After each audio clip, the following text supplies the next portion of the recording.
Olá pessoal, hoje nós vamos conversar com o terapeuta Paulo Rubens, ele que vai nos ajudar a entender melhor sobre o tema da Síndrome do Pânico.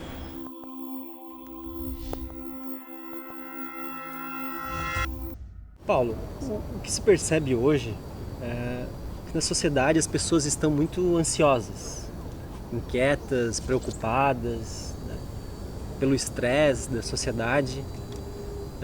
Isso acaba gerando certos problemas emocionais. Qual a sua leitura nessa questão? Cada tempo tem o seu desafio, né?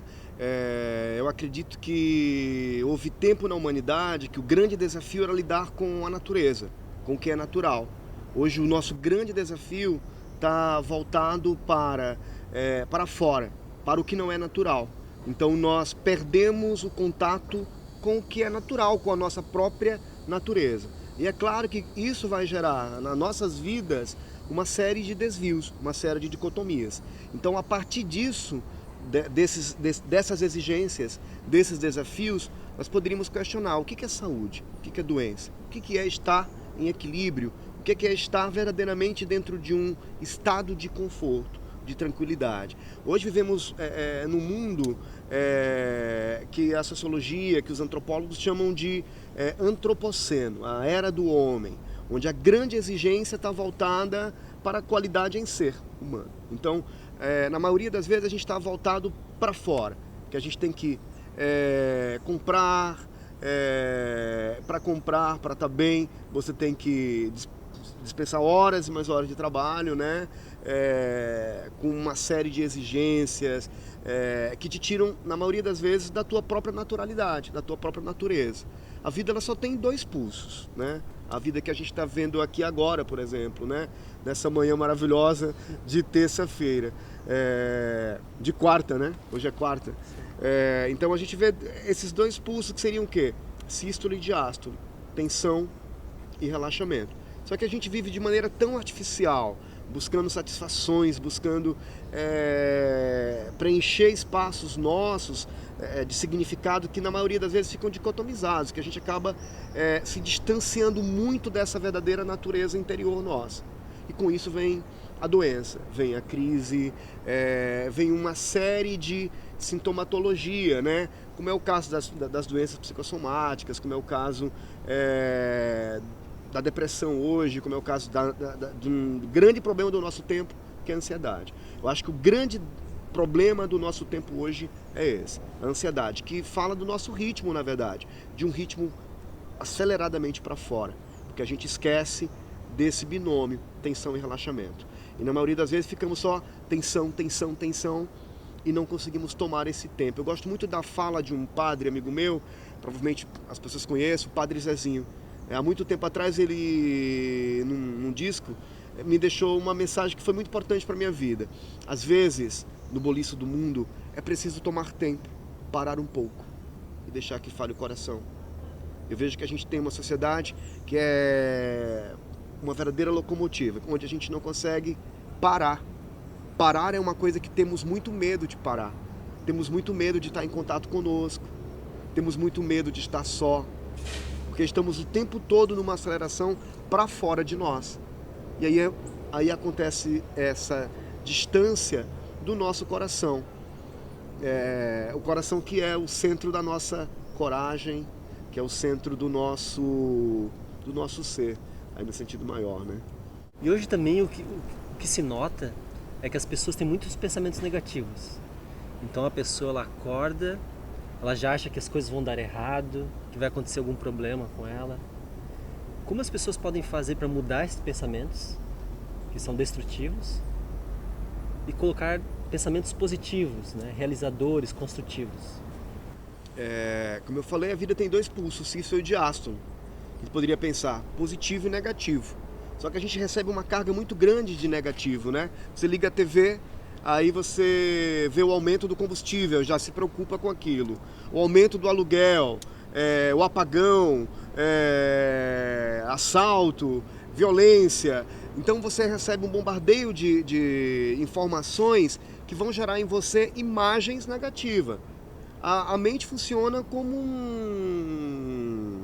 um reprodutor de imagem, como um reprodutor de filme, né? Então, na maioria das vezes, a gente detona esse start do negativo. Então, a gente pressente que tem alguma coisa que está saindo, fugindo do nosso controle, e aquilo já dá um start em tudo que você tem como repertório que a sociedade te propõe como sendo cabível a determinadas situações negativas. Então você acaba ficando com a mente poluída de uma série de predecessores que vão dar esse toque de negatividade. Eu geralmente costumo trabalhar com essa mudança de comportamento da seguinte maneira: eu peço para que a pessoa identifique o padrão negativo que ela tem, ou seja, o diabinho que está ali falando no ouvido dela, e nomine esse diabinho, dê nome para ele, e passar a ter um diálogo, usá-lo como um interlocutor, e mudar, na verdade, o paradigma ou a ditadura que ele está exercendo ali na tua mente. E aí eu também sempre coloco um outro contraponto, que depois de você nominar esse aspecto negativo, esse diabinho ali que fica te doutrinando, te orientando, criar um contraponto, que seria criar um anjinho ali que contrabalanceie com as ideias negativas que estão sendo ditadas pelo teu aspecto ali sombrio, né? Então essa é uma coisa que funciona muito legal. Você nominar a fala negativa e criar uma fala positiva que dialogue e negocie com esse aspecto negativo, ou seja, desmistifique aquilo que essa negatividade toda quer plasmar ou construir, criando uma realidade mais confortável e mais saudável, né? Realmente eu fiz essa pergunta porque o pensamento negativo ele acaba gerando ansiedade, muitas vezes desencadeando futuramente uma crise de pânico. Então, existe uma técnica que a pessoa possa realizar para que ela possa evitar esse tipo de pensamento, né? Que nós vemos hoje como técnicas de respiração, ou buscar auxílio, né, em livros ou filmes. O que de mais prático? O que de mais prático a pessoa pode fazer para lidar no dia a dia com esses pensamentos? Nós somos o que pensamos, né? Somos o que pensamos ser. Então, a partir do momento que eu tenho um start de um pensamento negativo, provavelmente esse pensamento negativo vai virar um sentimento. Quando eu me deparar com situações de vida que evoquem aquela sensação, eu vou voltar àquele padrão de pensamento e sentimento e coloco isso num moto perpétuo. Coloco isso para rodar no moto perpétuo. Então o que acontece? Sempre que eu entro em contato com esse padrão, eu vou colocar em movimento aquela realidade de sentimento e pensamento que eu tenho. Então aquilo passa a ser uma expectativa real para mim, gerando o quê? Um desequilíbrio, onde eu acabo me projetando muito para frente do que é o real hoje. Ou seja, eu saio do meu presente para viver a antecipação do medo. Logo, né, essas situações ela está ligada a dois fatores: ansiedade e medo. Medo daquilo que eu não tenho controle, medo daquilo que foge à minha realidade, que foge às questões que me trazem segurança, conforto. Aí eu crio a ansiedade como dispositivo de fugir daquilo, de mudar aquilo. E aí eu saio do meu centro. Então o que é que eu recomendo na maioria das vezes? Que a pessoa retorne a esse centro interior, a essa segurança interior, através de algo muito simples, que é a respiração.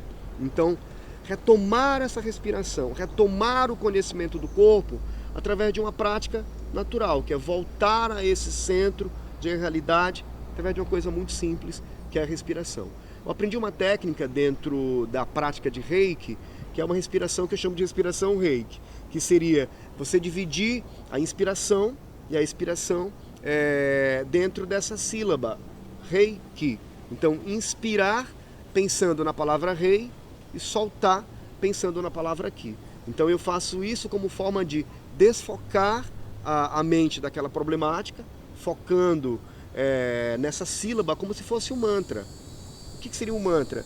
Uma forma de desfocar aquele pensamento fixo que eu tenho em uma determinada coisa. Então, eu passo a respirar da seguinte forma. Ou seja, eu vou inspirar pensando na palavra Rei e soltar pensando na palavra Ki. E vou sair completamente de toda aquela preocupação, de todo aquele estado de ansiedade em que eu me encontro, apenas centrando no agora, através da respiração. Isso traz um resultado muito positivo. Sim. E as pessoas acabam não dando atenção, achando que isso é uma coisa muito simples e que não vai funcionar, mas é uma coisa que realmente funciona. Uma coisa muito efetiva, né? Porque imagina só, a respiração, ela tá ligada a todo o teu fisiologismo, né?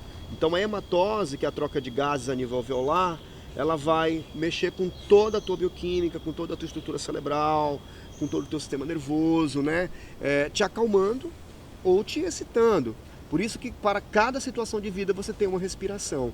Hoje a gente vive uma sociedade de artificialidade, de facilidade. Então é mais fácil a gente pensar em tomar uma medicação do que buscar coisas naturais como caminhar, sentir, parar, respirar. Que são coisas que foram, na verdade, saindo do nosso movimento, da nossa rotina natural. Que a gente está o tempo todo correndo para cá, para lá e tal, e tem que entregar isso, entregar aquilo, prazo.